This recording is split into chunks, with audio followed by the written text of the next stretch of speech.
vehicle has landed.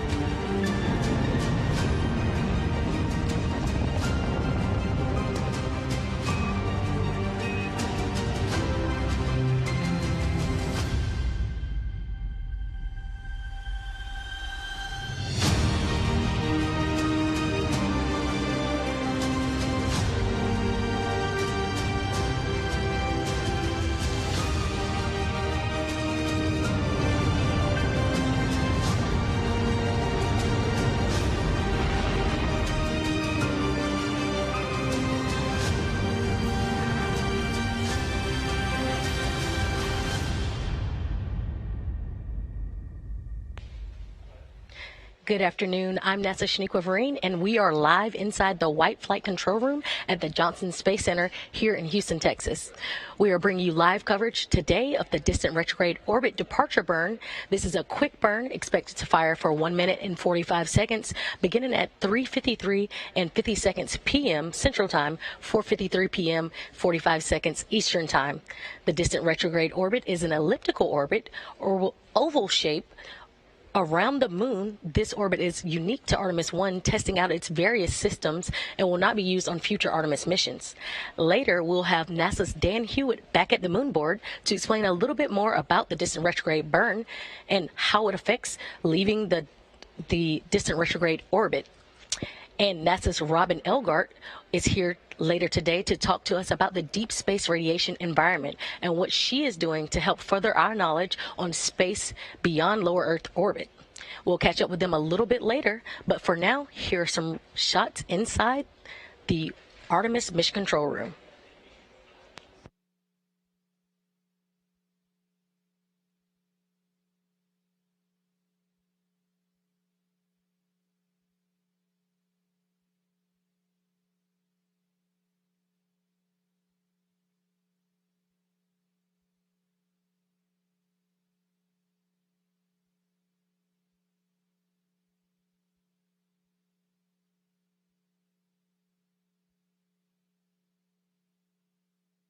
And we're hoping for some views from Orion a little bit later.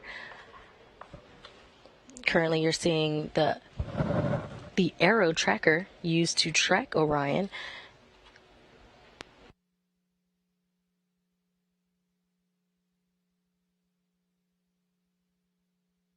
Seeing current velocity, distance from Earth, and distance from the moon.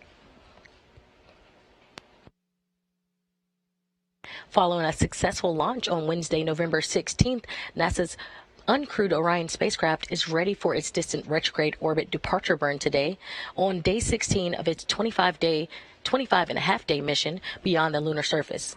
Orion lifted off atop the Space Launch System rocket at 1:47 a.m. Eastern Time from Launch Complex 39B at NASA's Kennedy Space Center in Florida.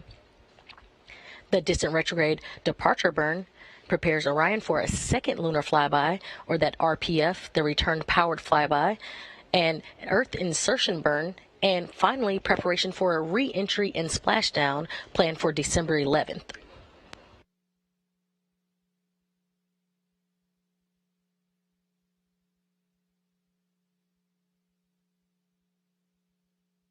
So as we recap some of the milestones thus far for Orion, on November 21st, Orion performed an outbound powered flyby burn, the first of two maneuvers required to enter DRO, or the distant retrograde orbit, the second being the insertion burn that happened later that week on November 25th. At the time of the outbound powered flyby, Orion was just 81 miles above the lunar surface. Throughout the mission, the spacecraft performed a series of outbound trajectory correction burns to put Orion in the proper configuration to enter the distant retrograde orbit. So remember, 81 miles above the lunar surface on November 21st, and by November 22nd, Orion exited the gravitational sphere of influence of the moon and was at a lunar altitude of nearly 40,000 miles.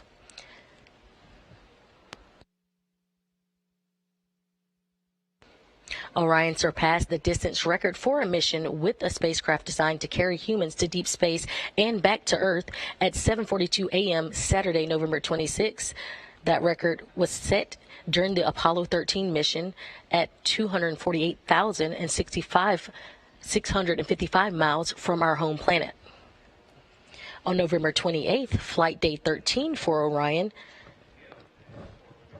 Orion surpassed, it reached its maximum distance from Earth during the Artemis I mission, and it was at 268,563 miles away from the home planet. And finally, on November 30th, just yesterday, teams polled go for Orion to exit the distant retrograde orbit. Today, we are live covering the distant retrograde orbit departure burn, or the DRD, which will bring Orion out of the distant retrograde orbit to prepare Orion for a splashdown back on Earth. Again, splashdown is planned for December 11th. And we are looking for the burn for the distant retrograde orbit departure burn to happen at 3:53 and 56 seconds p.m. Central Time.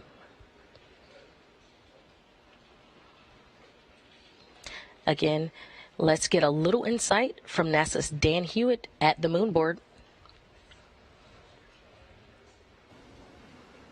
It's been a fantastic mission, but all great things must come to an end. It is time for Orion to leave its orbit around the moon and come home. So we are getting ready for distant retrograde departure. This is going to be a firing of those engines on the European service module to actually commit us to leaving the lunar orbit and coming back towards Earth.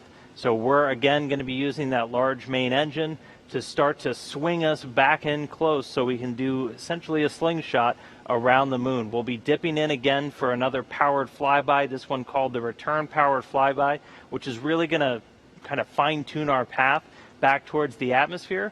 But the one really committing us to come home is going to be this one that's coming up, this distant retrograde orbit departure. So for Orion, it's going to be farewell to the moon until it starts making its way to us back here on planet Earth.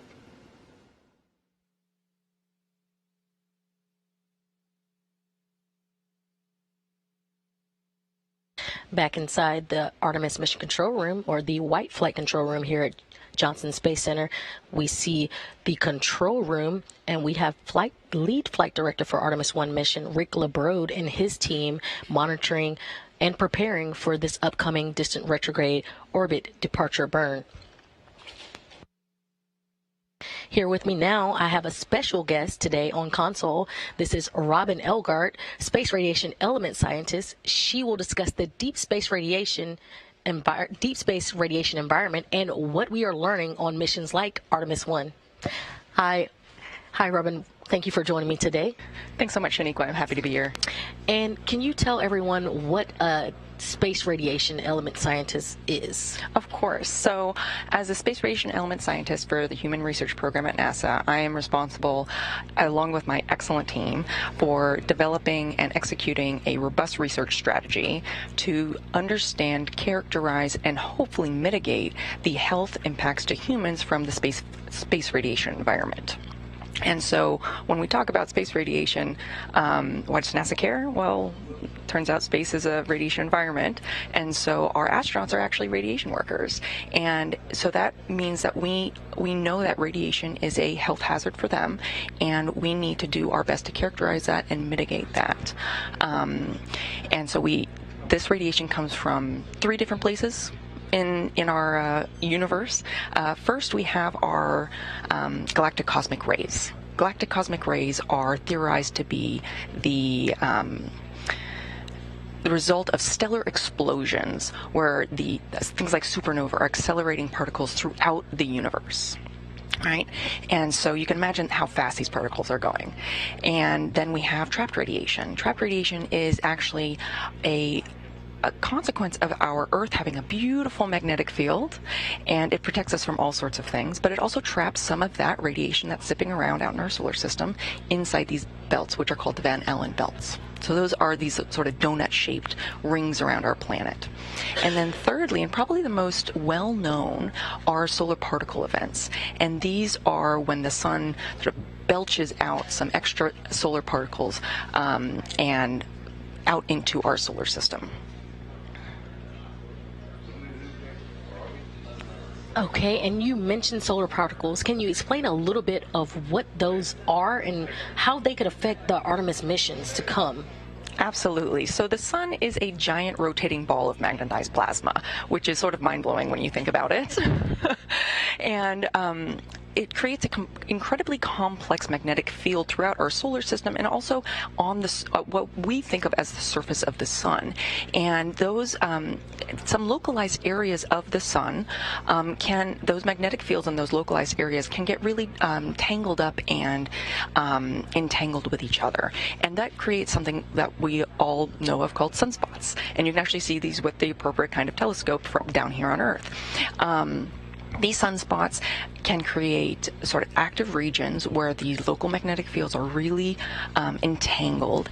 And just like anything, you can, something that builds and builds and builds energy, at one point it just gives up. And so these magnetic fields, they break and they reconnect down into a lower energy state. That energy has to go somewhere. And so that energy is released at this huge amount of energy release, some of which can actually push particles out from the solar corona, as well as the particles out in the solar system out into the solar system. And so that's what's called a solar particle event, when those particles are accelerated out from the sun out into the solar system. Awesome, and that is definitely something worth caring for. On Artemis I, on flight day 13, on November 28th, Orion reached its maximum distance from Earth. Now, we know that that maximum distance was 268,563 miles from our home planet. How will being further from Earth affect our crew on future Artemis missions? That's a great question. So because those Van Allen belts that surround Earth and protect us from things, beyond those, the crew will no longer have protection from galactic cosmic rays, those particles that are accelerated because of supernova, or those solar particle events. So if there's a solar particle event headed your direction and you're outside the Van Allen belts, you have no protection from our beautiful, snuggly Van Allen belts anymore, right? And so them being further away from Earth means that in mission, real-time monitoring of the solar environment is really important, because if you are going to be exposed to these solar events, we have to have some way to shield it, because even though we can't shield from galactic cosmic rays, we can shield from solar particle events relatively effectively, and it doesn't take much. So our operational team, the Space Radiation Analysis Group, or SRAG, they've actually developed an awesome protocol, which is to build a storm shelter. And I think we have a great video that demonstrates what this looks like. My name is Jessica Voss, and this is Anne McLean, and we are here today helping the designers of the Orion capsule evaluate the ability to protect their crew from radiation. Radiation, as you know, is really harmful, and so the whole point is for us to get into a really cool little shelter and take all the equipment we have in this capsule and put it over us as best as possible. And we have to make sure it's stowed and that we are safe and we have everything we need in terms of supplies down in this awesome little bay. So you can see there, they build this basically is what amounts to a pillow fort, and putting all of that mass around them to keep those lower energy particles from solar particle events out of their little pillow fort there, and keep them sheltered from that storm. And you're saying pillow fort, but the pillow fort is stowage bags and different things that are already in Orion for the crew, and they're using that during a solar particle event to protect themselves. That's exactly right. And so they can hang out in that little area for the entirety of the event. Of course, they can come in and out of that shelter. They don't need to stand there the whole time, but we want them to spend as much time as they feasibly can inside that shelter. And it's just using stuff that we already have on board to sort of even out that mass distribution. Gotcha. And so as far as protection goes, again, for our astronauts on future missions, we know this is an uncrewed mission, but future missions will have astronauts aboard. What can we expect beyond this for astronaut protection in terms of radiation? Great question. So like you said, this is it's uncrewed, but even on these first short-term missions, we are still learning things about the radiation environment. We have a radiation detector up there now, HERA, which is constantly taking data right now, and we're actually seeing how those what makes that pillow for it. We have a sensor in there right now, and we can see that it actually is providing protection compared to the sensor that is outside of that bay when they transited through the Van Allen belts, because it's a similar type of radiation to solar particle events. But moving forward, the uniqueness of the space radiation environment really makes for a hefty challenge when it comes to doing research down here on the ground. So we don't have the same amount of protection strategies up in space as we do down here on the ground. Usually when you're in a radiation oncology department, you have time, distance, and shielding. Well, in space, you can't get away from the solar radiation and the galactic cosmic rays, and you can't really shield it either. So the only thing we have is time. But of course, if we're talking about a year mission to the moon, we're talking about 3 years mission to Mars, time starts to become a problem too. So that's where the space radiation element is coming up with new strategies of how we might be able to protect the crew, which includes things like health monitoring, early disease screening for the things that we are concerned about, including cancer, cardiovascular disease, immune changes, and potentially even neurocognitive defects, as well as looking for some sort of compound-based countermeasure that can help the body protect itself from that biological damage. We might not be able to stop the physics, but we might be able to help the biology. That's amazing. I know our crew will need to be protected from those rays as we enter into future Artemis missions. On our future missions, we talked about the protection, we talked about space radiation. Is there anything left that we didn't talk about that would be relevant to what we're learning about space radiation on this mission or even future missions that are planned?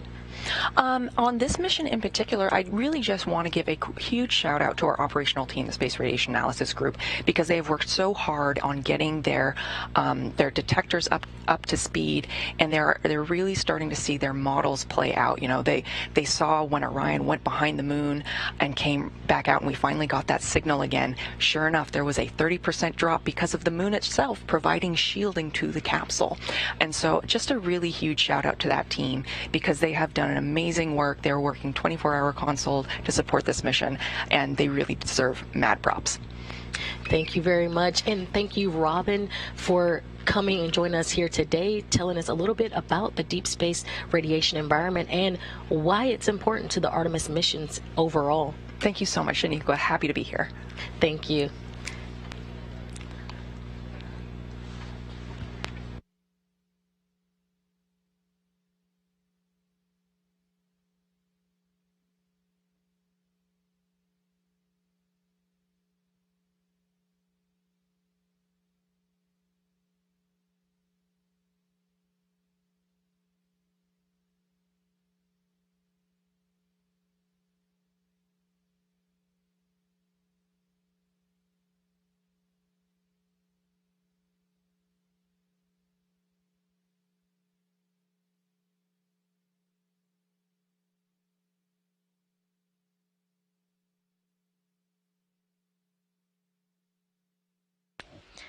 And if you just joined us, you're watching live coverage of the Artemis I mission. Today, we're on day 16 of the 25-and-a-half-day mission.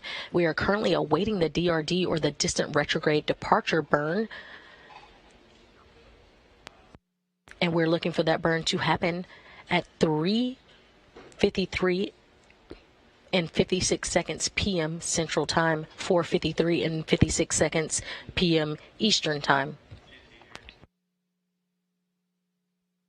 So about 4.5 minutes out now from that burn.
If you're just joining us, we're live inside the White Flight Control Room at the Johnson Space Center.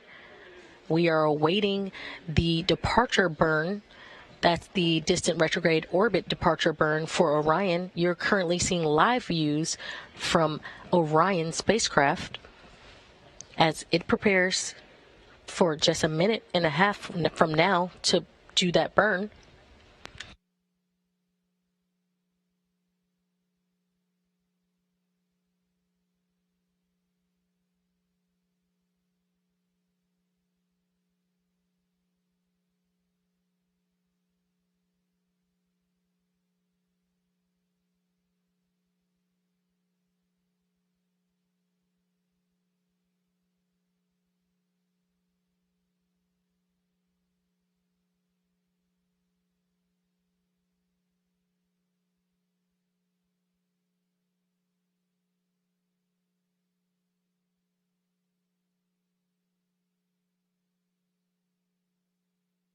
And just about 10 seconds away from that burn beginning.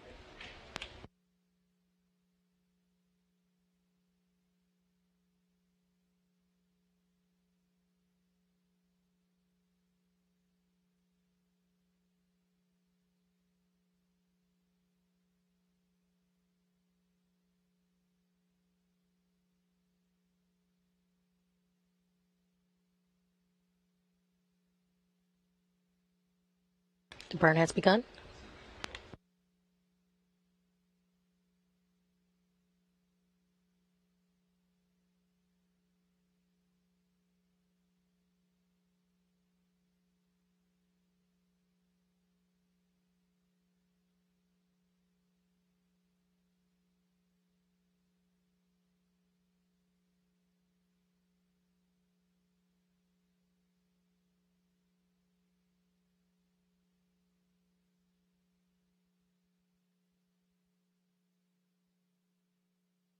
And we're halfway through the burn.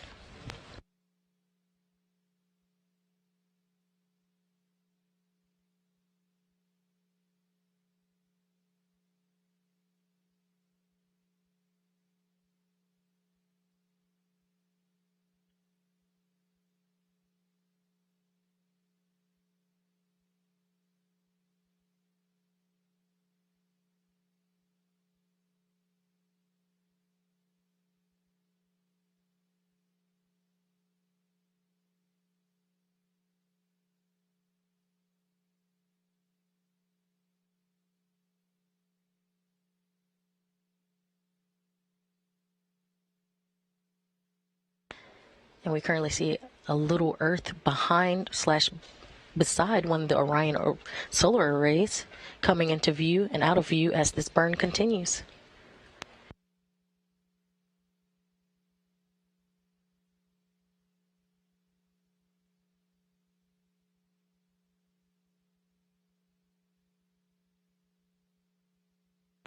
And a nominal burn has been called in the room.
And with a nominal distant retrograde orbit departure burn, Orion will leave its distant retrograde orbit, preparing Orion for a second lunar flyby, that return-powered flyby burn that we discussed earlier, an Earth insertion burn, and finally preparation for re-entry and splashdown planned for December 11th.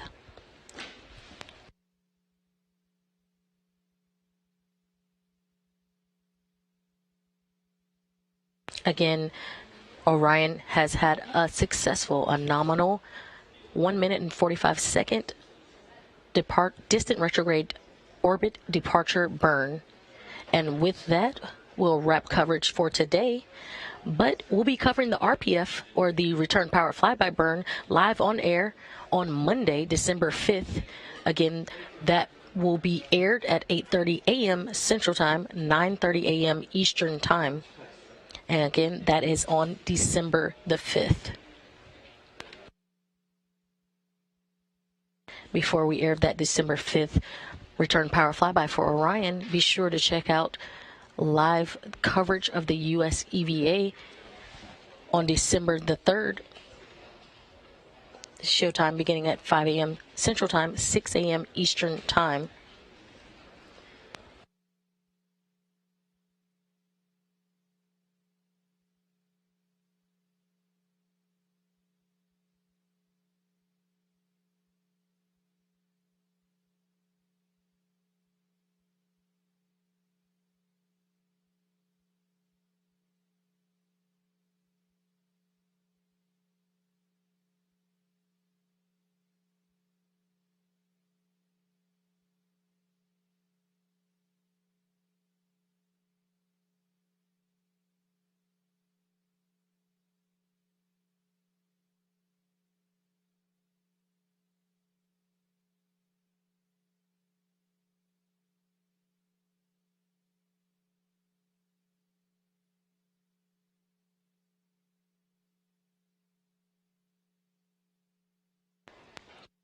Our live views from Orion have gone. Briefly, we are currently looking at the Aero Tracker. You can track Artemis and you can track Orion on www.nasa.gov/track Artemis. Again, this is the Aero Tracker, giving you the velocity, the distance from Earth, and the distance from the Moon for Orion in real time.